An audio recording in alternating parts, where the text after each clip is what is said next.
Welcome to my portfolio presentation. During the semester, I have been able to build on my prior knowledge in 4 major areas that are important to effective teaching: content, teaching, technology, and child-focused learning and development. The lessons I created this semester contained instruction and assessments that focused on students' individual needs and interests. I have chosen 1 mathematics and 1 language arts lesson to share my increasing knowledge of implementing this important part of teaching.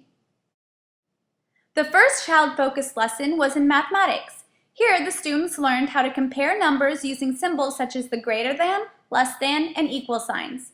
I chose to compare the greater than symbol to an alligator with its mouth open to visually show the students something they can relate to and remember the concept with.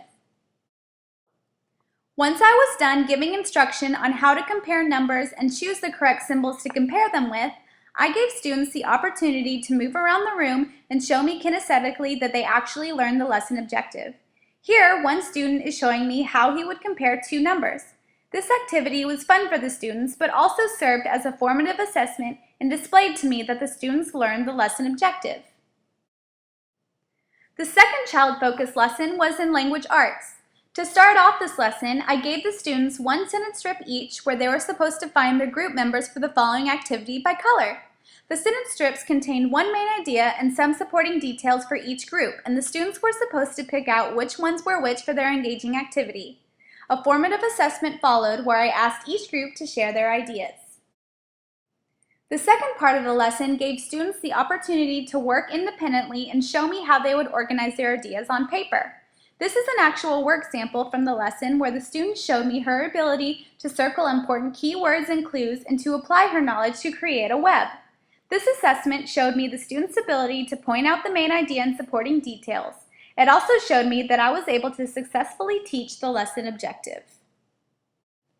2 more of my lessons from the semester showed my ability to support learning through technology. The first was a science lesson about the parts of the plant and their functions, and the second was a math lesson on place value taught with Envision Math.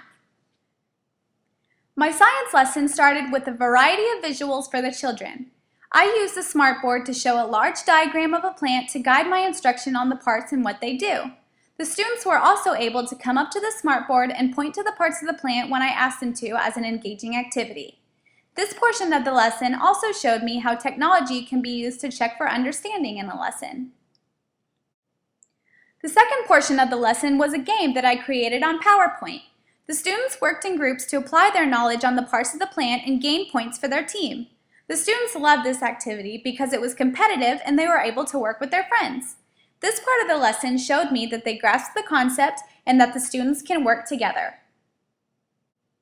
The next technology-based lesson was a mathematics lesson on place value. This lesson started out with the students sharing their thoughts on place value and what they saw in the models that the Envision Math program visually shared with them. Though I prefer more hands-on activities in math, this program did a great job of showing the students how to see place value. The Envision Math program uses a lot of great visuals and models that were actually perfect for my lesson because they directly modeled the Unifex cubes I have used with these students in previous lessons. Through the semester, I have used a wide range of resources and ideas to create the most engaging and interesting lessons possible in my rotations. The 2 lessons that really focused on creating and teaching content were in social studies and language arts. The first lesson was about rural, urban, and suburban communities. This lesson required a lot of research before I could teach it. I found most of my information online and got a lot of useful ideas from my cooperative teacher before writing a complete and organized lesson plan. Writing this lesson plan was especially useful for me because it stated all the important objectives and served as a step-by-step guide for the lesson. I chose to make this an integrated lesson. This book was very useful because it gave the children a lot of visuals and verbal descriptions of the different communities. I found reading this book to be very helpful in teaching the lesson because it was a great attention getter at the beginning and the students were interested and engaged while I was reading. The students could also connect back to the book for the duration of the lesson. The second content-focused lesson was also an integrated lesson.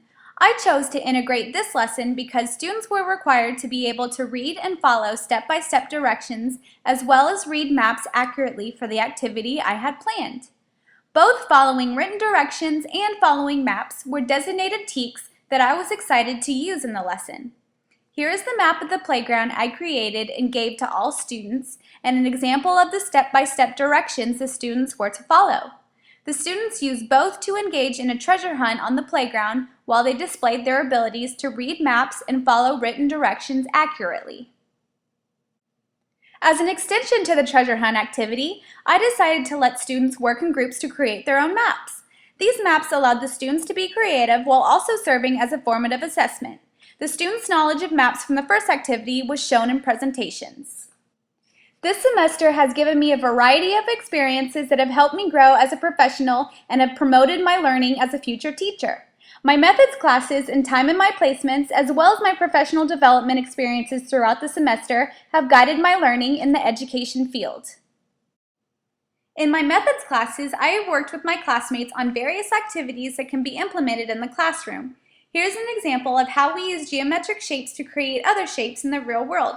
This kind of math activity can be useful for children in visually seeing the connection of geometric shapes to the real world. This activity, coupled with my observations, helped me see how creative activities can be implemented in mathematics lessons. Here is an example of one student's work in a math classroom where she was able to creatively show her understanding of her multiplication facts.